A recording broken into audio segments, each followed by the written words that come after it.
Hey guys, what's up? It's Nick from Wasabi.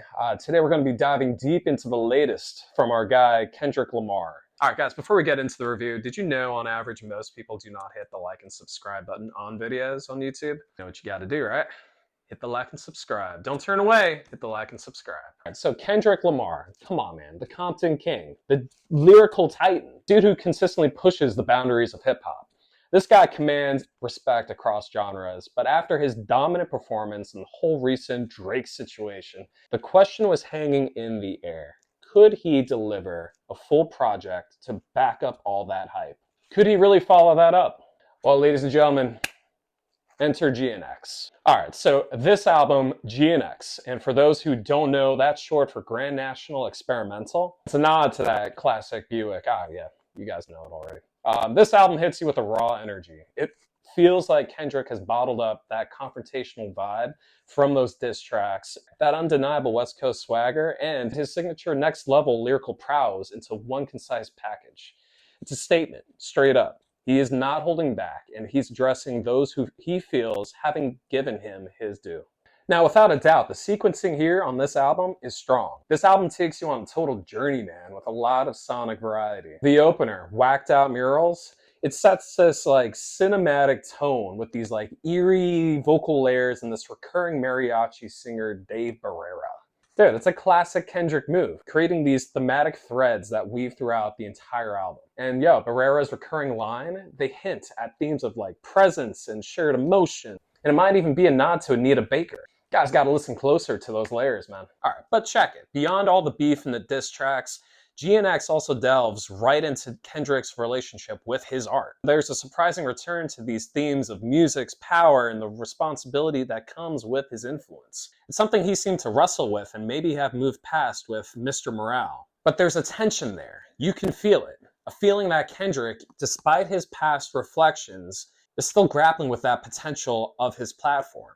So now there's this track called The Garden. Playfully comes across as Kendrick just stating his deserving of the accolades. It's tongue-in-cheek, yeah, but it highlights a certain self-assuredness, maybe even a touch of ego. It's definitely a present theme on the album. But then, man, the album throws you into Squabble Up. And dude, that's a straight-up Bay Area banger. Pure energy and incredibly catchy. The West Coast vibe and Kendrick's eccentric delivery on this one are undeniable.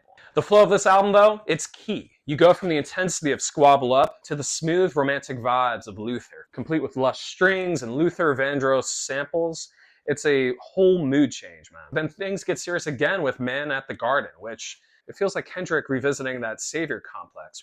And the beat even nods to Nas's One Mic, showing Kendrick placing himself within that lineage. That is a statement right there.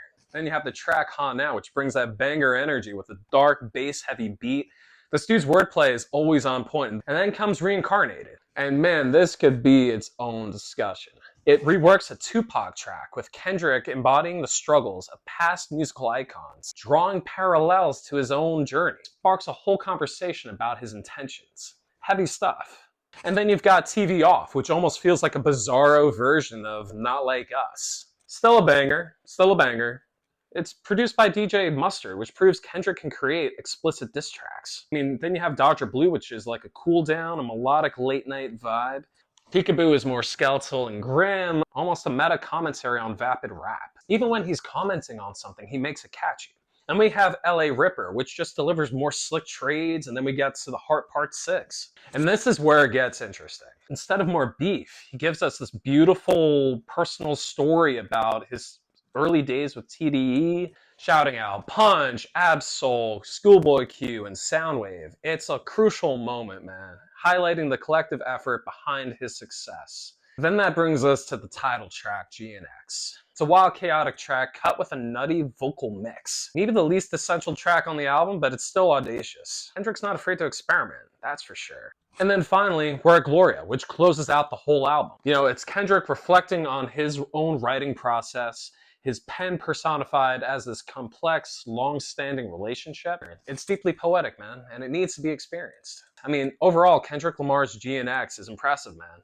It's hard-hitting, it's catchy, it's loaded with personality. Without a doubt, it feels like Kendrick's best and most focused work to date. It's Kendrick continually pushing the bar with experimenting and still making waves.